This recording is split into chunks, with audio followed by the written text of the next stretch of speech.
But I think it is like kind of like a red flag to me if they are a musician. Yeah. But only because that's my experience. But then I'm also like, that's what I like. I don't read the red flag and go avoid. I'm like, I see the red flag and I'm like, yes. For this episode, I decided to dump the Dirty Talk theme tune, and so you're currently listening to my next guest's new track. Here is my conversation with the singer-songwriter Daisy Veacock. Welcome to Under the Sheets with me, Tatiana Ashbourne, and all my friends.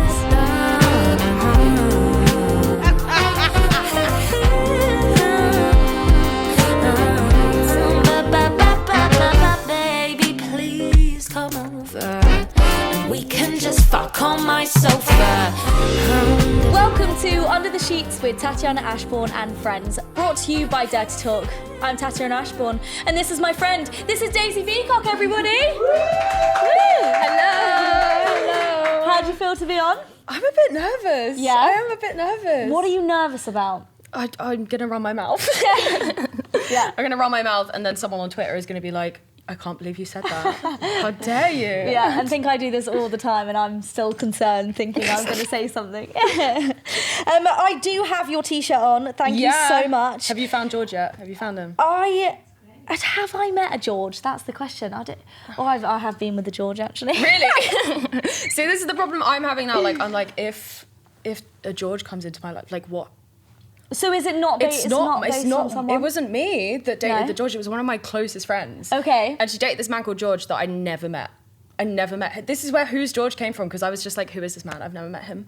Wow. And he just exists, and there's an entire group of people like, we don't like George, and he just doesn't know. And do you think George knows that he's... No, he has no idea. He has no idea. He just exists. And it's funny because George could be anyone. He could be any single George. Can you imagine if he then finds out? Oh, I have worried about this. I lay awake. Yeah. This is the sort of thing I lay awake at night worrying about. I'm like, there is a man called George that I've never met, laying awake like, oh my God, there's this whole group of people that hate me. And also it could also be like a random George that's like, it's me. And it's not him. Wow. God, Yeah. maybe everyone is going to want to be George. Yeah. I mean, we do call him a twat in the song. Oh, okay, yeah. I mean, like, I don't think you're like actively like, I really want to be a twat. Like, Do you come across many twatty men? yeah. Quite a lot. Yeah, like, so probably like on the daily maybe. Yeah. Yeah, I just feel like it's so common. Mm-hmm. It's so common. It's like a disease. Like, What's a red flag? a red flag? Oh, what is a red flag in a guy? I find it like really... Oh, this is hard. Yeah. I do find it kind of... It's weird because all the people I interact with are obviously like musicians, but I think it is like kind of like a red flag to me if they are a musician. Yeah. But only because that's my experience. But then I'm also like, that's what I like. Yeah. So I'm like... No, I agree with that. I don't read the red flag and go avoid. I'm like, I see the red flag and I'm like, yes. I always find with musicians as well is that you never know how... I feel like their life is all over the place. Yeah. All the time. It's real. There's like no structure. Yeah. And I think like, because everyone is just, there's just no structure. And it's like, you know, you could be dating someone. Yeah. And they could just suddenly be like, sorry, I'm off to North America to tour for like 4 months. See you never. Like that could happen. Mm-hmm. That's a real possibility. And are you worried when you have to be that person? Because you're the one that's going to be this is like genuinely affected like relationships I've had, because I've been like, because my life is quite inconsistent, and it some weeks can be so busy, some weeks can be like 7 days, 24 hours, like everything, and then the next week you could just be like nothing, like literally nothing. And I'll have people go, let's go out, it'd be really nice to see you. And I go, I can't actually see you for 4 weeks. Yeah. But like this time, on this specific day, I could do like 7 a.m. Friday. Yeah. Does that work for you? Yeah. And then... I've got 15 minutes. Yeah, I've got 15 minutes on this day. I can give like a FaceTime call. Is that good? Yeah. And it just kind of comes across as me being like, I'm not interested. I'm too busy. And it's like genuinely sometimes it's just, there's a lot happening. Do you feel ready for a relationship or not? Because you're all up in the air all the time. It's so hard because it's like, yes. Yeah. But then as soon as I begin a relationship, it's like, no. Like, I just don't...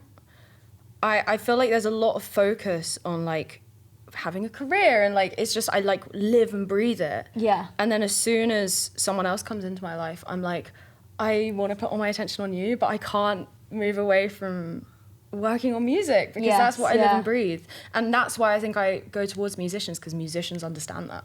Yeah. They get that. Like anyone that isn't a musician, like they can be creative and whatever, but it's like, it's almost like they don't quite understand the kind of chaos of music. And do you believe that you have to, even if you do have a partner, do you think that you have to act single when you're on stage? Oh, this is something I've spoken about on my team. And I think like, yes and no. Like yes and no. I think it's really strange because everything, like most of my music is talking about my relationships and talking about people I've been with, or like the sex I'm having or whatever it is. But when you're on stage, it's kind of like you don't want to come across as like you're coupled up or whatever. Yeah. It's like you still have to be quite, I've found that I've had to be quite nonchalant, which I do enjoy. And I feel like generally I don't, it's weird that my whole job is talking about relationships, but I never really share my relationships. Online. Like I feel like I'm not a hard launcher. Yeah. I'm not a hard launcher. Like I feel like people that followed me on Instagram that I wasn't friends with, they wouldn't know if I was dating someone. Right, okay. I think that's a good way to be though. Yeah, then I prefer it. Other people aren't getting involved. Yeah, it's like I don't want everyone's 2 cents on this relationship. Yeah. Like, no, this is mine. Get out of my relationship kind of thing. No, definitely. Yeah, and I think like you see it in music though, you know, people get involved in artists' relationships, and then like if they break up, they have like a fuck ton to say about like the breakup. Yeah. And it's like you don't want that. You're hurt if you're going through a breakup. You're probably hurting anyway, and you don't want to just like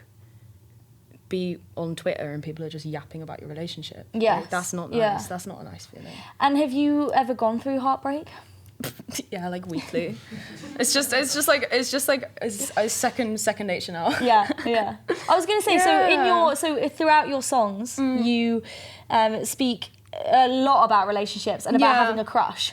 Yeah. Do you think life's a bit boring without a crush? Oh, definitely. I think like sort of I've gone through periods in the last year where I've been like, I'm healing. And then I'm just like, it's just a Sunday afternoon. I'm like, what the fuck am I doing? This is so boring. Like I need to be, and then I would just sit alone with my thoughts for a bit too long and I'll be like, which ex am I texting today? Like who's making a comeback? Like, you know, it's just. That's so funny. Yeah, and it's just like, I think, I find it hard with writing as well because I actively try and seek out chaos, I think, quite often. Okay. I think I do quite actively because it helps the writing. Yeah. Like you can't, if you're having a healthy relationship, it's very, very hard to then be like, let's write a breakup album. Like, because you're like, I feel so supported and comfortable in my own skin. Like, no one wants to hear a song that's like, you know, you can maybe write one really good love song, like every few years, every few months, whatever. But people want breakup.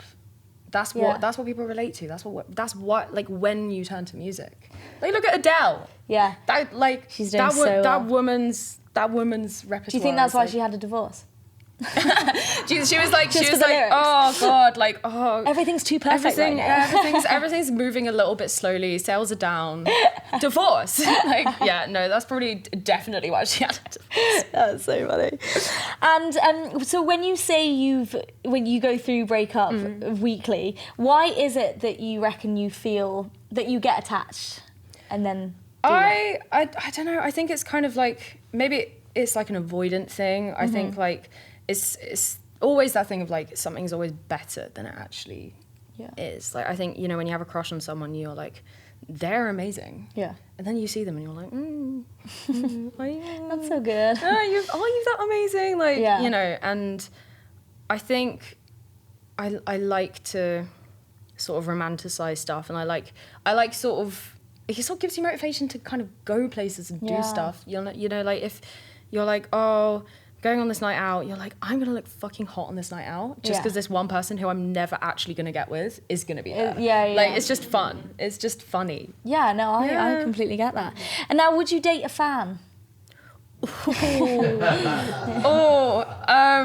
I think that's actually hard. I think that's probably hard because, you know, if someone comes up to you and they're hot, and it's hard to say no. And they go, I'm like a fan. I like your music. I like you. And that's really hard to walk away from. Yeah. Because it's like someone going, I worship the ground you walk on. Yeah, and I'm like, yeah. As you should. But I think that can get into such sticky territory because like, I found where, like, not with, like, dating people, but if I've met someone and they go, oh, you're Daisy Veacock, I like your music, and like, that's really lovely. And then I find it quite difficult to, like, go into a friendship with that person. Because it's kind of like, oh, you already know these things about me, and I don't know you yet. I'd love to get to know you, but I think it's quite sort of parasocial. Yeah. And I think it would throw the dynamic massively. I think it's, you know, that's already a power dynamic of, like, them really idolizing you and you're on like a pedestal, and it's just like, you don't want that. I don't think. Definitely. I don't think you want to be like up here and then you're like, I'd quite like to be like here. Yeah. You know? Yeah. And tell me about the power dynamic between men and females in the industry. Oh, it's like, I think I'd like to say it's getting better. Yeah. I'd like to say it's getting better. I think the men I work with, I have had odd experiences. I think most women who you speak to in music, we like, I've had weird experiences. But like the men that I will choose to work with have always had like my safety and my comfort and like, and I've never had like if there was a weird experience with any of, I'd kind of probably be like, this is the end of this relationship. Like, I think it's weird with music because you sort of look at people like, I'm gonna use Little Mix as an example. Like their marketing back in the day was kind of like very sort of kind of short, kind of like bodysuit, like very sexy, very hot. And like on one hand, you're kind of like, this is really empowering for women, and it's so great that they're kind of like owning their bodies, they're sexy, they're hot, like they're singing about their relationships and singing about sex.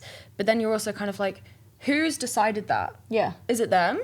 Or is it someone else? Is it them, or is it like a man that is kind of actively being like, you need to do this, you need to dress like this, you need to sing these songs about these things because it's marketable kind of thing. Yeah, I mean, with sex sells and everything, that's what a lot of people say. It's weird. It's kind of like, if it's kind of, this one hand, it's like, they're so sexy and cool in it, and then you're kind of like, who's decided that?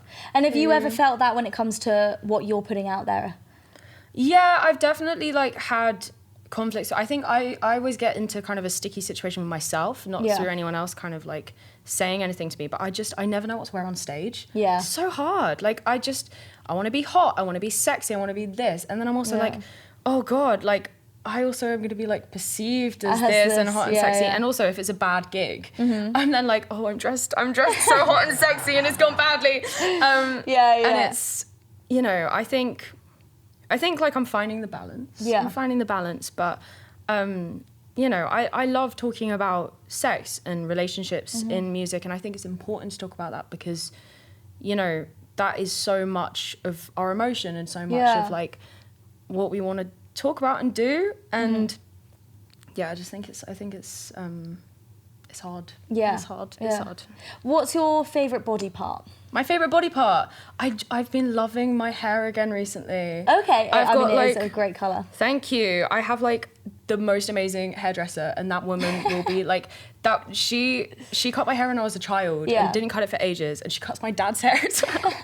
She comes to our house and she cuts my dad's hair and then she does my hair, and she just like arrives with like a razor and just like shags the hell out of my hair.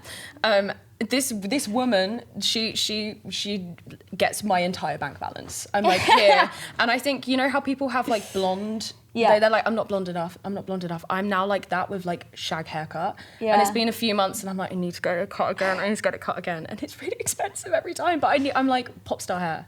I want pop star hair. Yeah. And if it's not how you want it to be, is it difficult? End of the day. Like I'm like home time. I could be in a session, I'm not having a bad hair day. Home time, it's not happening. Yeah. Talking about sessions, actually, how do you feel about going into a session when you could be the only female in the room? Oh, that's hard. It's hard. I love it. I love it because I love going in and showing everyone up. I love arriving and being like, yes, I know what I'm talking about. I think quite often there's an expectation, especially in men, that I found of like, I come in and they kind of are like, we're gonna do all this work and we're gonna do this, and you can give an opinion, but like you know, we're writing this song for you, and I come in and I go, no, that idea sucks, we're not gonna do that, we're gonna do this. And like I found it hard coming in, and it's difficult in sessions because you come in and you immediately are getting into like dark places. Like you could be talking about something dark that's happening in your personal life, you could be talking about a relationship, you could be talking about, you know, quite often you end up talking about sex and relationships in sessions, and that's difficult if you're like a young woman and you come in and there's like, you know, these sort of can be kind of 40-year-old, 50-year-old, 60-year-old men that you've never met before. And you're kind of like, oh my God, I was sleeping with this guy and it's me. And they're kind of like, okay, okay, cool. And, you know, I think most times I've done that, people have been really respectful. And I found it easier the older I've got to kind of come in and talk about those things. When I was like 18, that's a very daunting thing to kind of go in and kind of be like, I was having sex with this guy, because I feel like there's also still you're still finding yourself as an 18-year-old, and you still feel a little bit kind of like, oh, should I be talking about having sex with people? Like sort of definitely. Like, you know. So it's And so tell me about your first relationship that you got into. Oh, my first relationship I got into. He was so lovely. Okay. He was great. It was just like, it just happened. I think it's weird because, you know, when you're kind of single and your friends are like, it'll happen when you're least expecting it. That was so like happening when you least expect it. And it worked really well because we were at college and I was like, I'm going to be a pop star. And he was like, really? Like, okay, I'm doing media. And, you know, we had like the most lovely 3 years, like so gorgeous, so sweet, but it just, I think like long term that never would have worked. I think we just had very, very different ideas of what our lives wanted to be, but I still like look back at that time and I'm like so grateful for it, because it taught me about myself and myself in relationships, and I like learned a lot during that period of time, and he is just great. I think that's good in every relationship though, even if it ends badly. I still think you've learned something from that. I think you know what to do next time or what not to do. It's so, like, I think it's so good to kind of like just look at every relationship as like, I learned that there, and I you know, there's not a lot, I don't still speak to most of my exes. I mean, there's some I still see, but I don't speak to like most of my exes. And that's not because I have bad blood with them. It's just genuinely like, I don't need that. But what I had at that time was really special. And so the way to deal with heartbreak or when you're not with anyone, is that for you to write a song about it? I think that's just how I process it. Yeah. Like, I just think like when I finish dating someone or I'm kind of going through something, like my general thought process is like, I need to just get this out, and that comes in a song normally. And I also, you know, there's been so many relationships that I've had that I've really struggled to kind of be like, you've really fucked me up and hurt me. And like, I find that in friendships, in any relationships, but I just find it so hard to kind of say, look, you've really hurt me, and I can't ever express that, but I can put that in a song, and it's like I've said it. And like, you know, because like 4 years later when I finally get around to releasing it, they'll hear it on Spotify. They'll see your face everywhere. Oh my God, in the new Amy Winehouse film, there is the most perfect scene of Blake, the like shitty ex-boyfriend.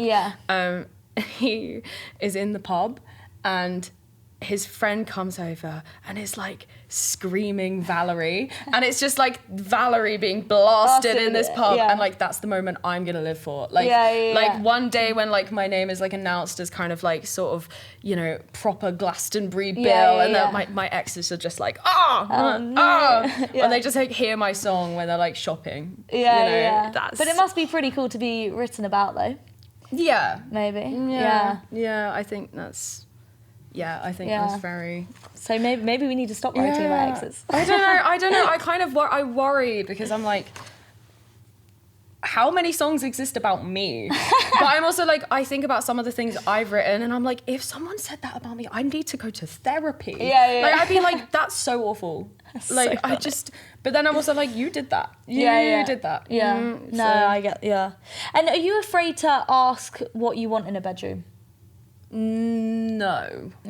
No, I think like generally I've always felt quite confident about like sex and my body, and I think my mindset towards it is like I've always tried to think like sort of with my body. I'm like, I'm gonna like look back when I'm like 50 and be like, I was so fucking hot when I was in my 20s. Like, and I'm trying to like embody that now. I'm like, that's good. I want to be like, I want to feel hot now, and like it's hard. I think it's so hard, but like, and I think like when you're having sex with someone, that's like what it is. That's like, you know, you're like, you want to be here. I want to be here. This is like, you know.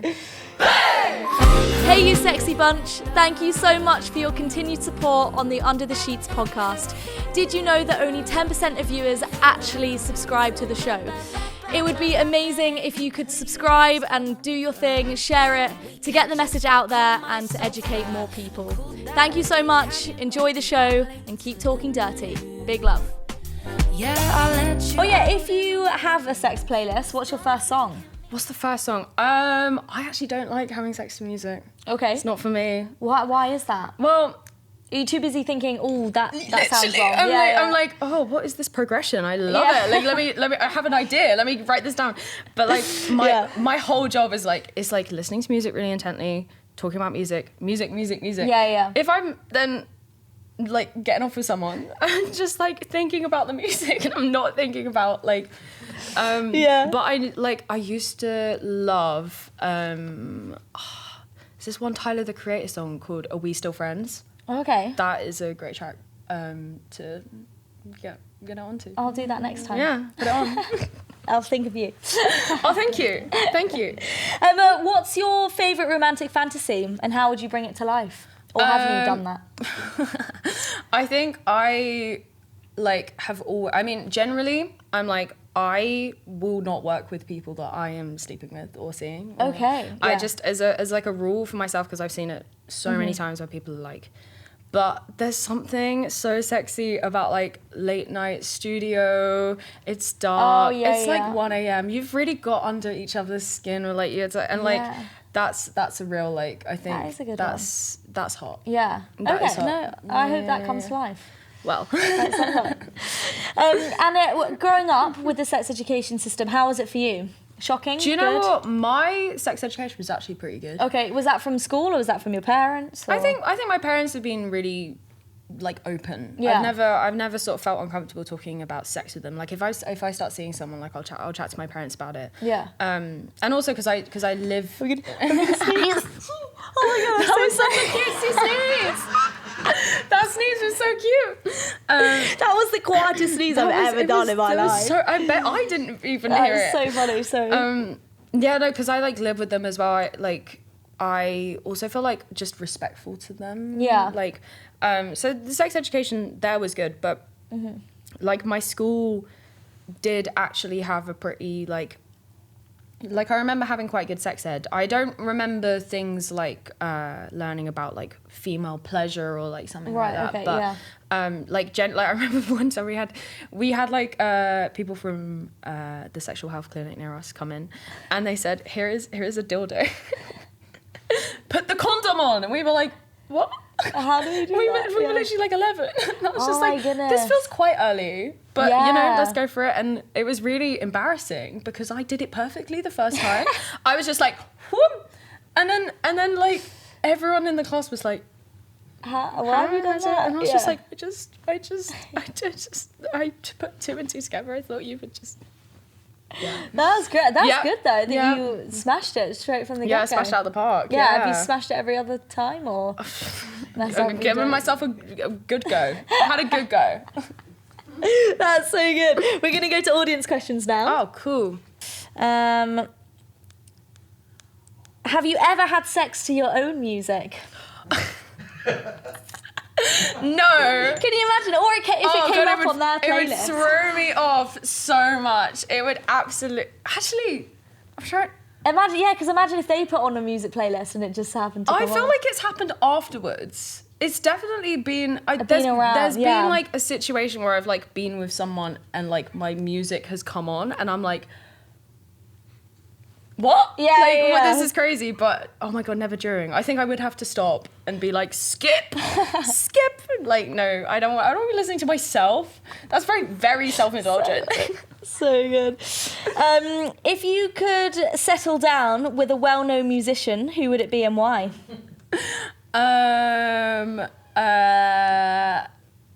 I think maybe someone like really, really like prolific, like Harry Styles. Okay. Just because I just want the like satisfaction of like every other bitch being like, oh, I can't believe. And I'd be like, yeah, I got him. Like, yeah, that would like be that's a good like feeling. that's the only reason. But then also everyone wants to sleep with him though. And I'd be like, that's and what I everyone am. would say. Yeah, no, it's true. If you had to give up one thing, would it be music or sex? Oh, that's a good one. This is hard. What did you say? Music? This is really hard. I think like I was talking to someone about this recently and I was saying like there is genuinely like weighing up the two things. Sex is great. Yeah. Being on stage. Oh God, it's the best thing in the world. It's Imagine just if you like, could have an orgasm on stage. Oh, That would be even better feeling. I feel like maybe people would leave. They'd probably be like, "Oh, okay, This is a strange this maybe wasn't the show I was signing up for." But like, that's so really that's hard. I feel like it's hard as well because like you couldn't give up sex because then I feel like weirdly there wouldn't be any music. Yeah. Like if you gave up sex, like where's like what? Yeah. Like if you gave up sex, like what? I don't know. Yeah. That would be like, because like most of the motivation behind like writing music is like probably because you're sleeping with someone most of the time. Wow. Yeah. So yeah, that's the loophole I found in that question. God, that I'm you not must gonna be busy answer. with the amount of songs you've written. Well, Have exes ever contacted you to say that they disagree with the lyrics that you've written about them? oh no, no. I live in fear of the day because I'm sure it will happen.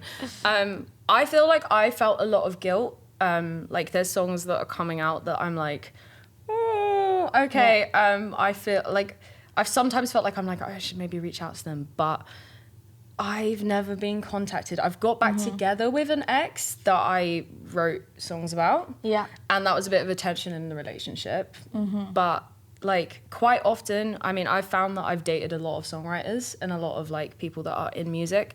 So it's kind of like, yeah, but what did you write about me? Yeah, so it's like, yeah. It goes two ways. That's true. That is true. Oh, Grace Jones's favourite feeling was playing gigs with sperm dripping down her leg. I don't know who figured that one out. How soon after sex have you ever played a gig? Pretty quickly. Pretty quickly. That's all I'm gonna say. That's just great. pretty quickly. Very good. God, I had no idea that was a thing. That's insane. Learn something. No. Learn something new every day.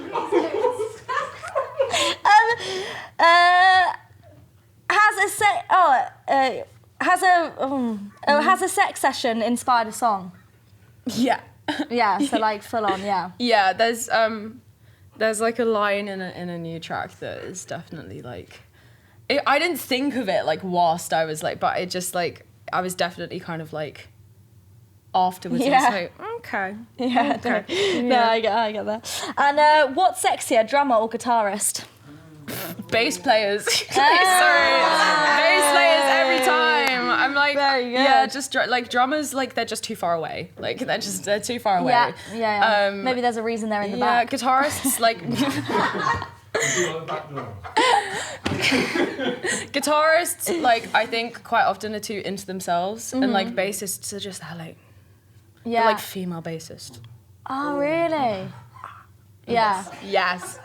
Gorgeous. Wow. It's so beautiful. Very interesting. Very good. And when it comes to picking a boy or a girl in a relationship, does it matter if the girl is into music, or is that still a problem? No, I think just either way, I'm like, we have to share like a basic like interest in music. I think like I've just found that it's not actually really. I've not felt it's like being an active choice. I've just realised that's what works for me the best. Yeah. Kind of thing. Yeah, no, definitely. And are you? I think there's so many artists now. I mean, Lady Gaga. Lady Gaga. Lady Gaga, that's hilarious. No. That's so funny. Lady Gaga. I know, because I was going to say, Lady Gaga isn't she like a massive gay icon as well? Oh, yeah, right? and like people like Chapel Roan, like... Yeah. Oh. And so is that also something that you want to... Would I want to be a gay icon? Yeah, I think like everyone's dream is probably to be a gay icon. Yeah. Whether or not, I feel like maybe I'm not completely marketable for the gay icon award, but I got called quintessentially British the other day. Oh. And I was just like, oh, maybe people like, I feel like it's very like sort that's of... that's the icon. Yeah, it's very like American. I feel like there's like a lot of like Americanism to kind of like, because it's very flamboyant and fun. And I feel like I feel like my music isn't like proper kind of like feel good. It's kind of like feel good but reflect. Yeah. Like feel good, but like it's like the song is fun, the lyrics. Yeah, but do you feel a level of pressure to put yourself across in a certain way when it comes to sexuality, sex, and relationships? Being a musician, I think like I've definitely felt pressure, like kind of. Is this too saucy? Is this too like? Is this too saucy? Is this too like on the nose? Or it's like especially when I'm writing, I don't like producing stuff that's just so kind of like, I hate you, so I'm gonna get with your best friend. And like it's like I like spinning things so it's a little bit funnier and a little bit cleverer than just kind of being like, I'm gonna do this. Like, and I think sometimes it's difficult to kind of word things right. Yeah. And you know, I don't want to actively offend people. Like I want it to be like a level of like funny, but it's definitely like a pressure kind of making sure that, you know, your image and your lyrics and your music is cohesive.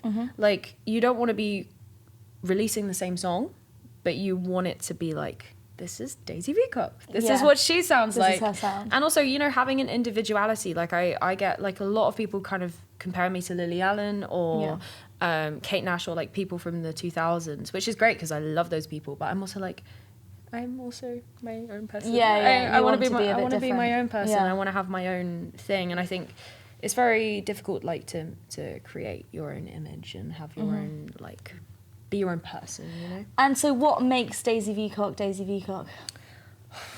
Man, can I don't know. This is really hard. I think like it's got to be fun. It's just got to be fun. Yeah. Me and my friend that does like my creative kind of visual stuff, like we're just like, it just has to be fun. Yeah. It's got to be fun and it's got to be a little bit silly. It's got to be a bit silly, but it's got to be cool. It's got to be cool. Yeah. Cool, funny, fun. Is that what you look for in a person? Yeah, I think funny is definitely like a big one. But I also like, I hate when I get called funny. Really? I love it, but I'm also like, can you call me hot? Like, can you be like, you're hot? Like, call me hot, not funny. Like, you know. Yeah.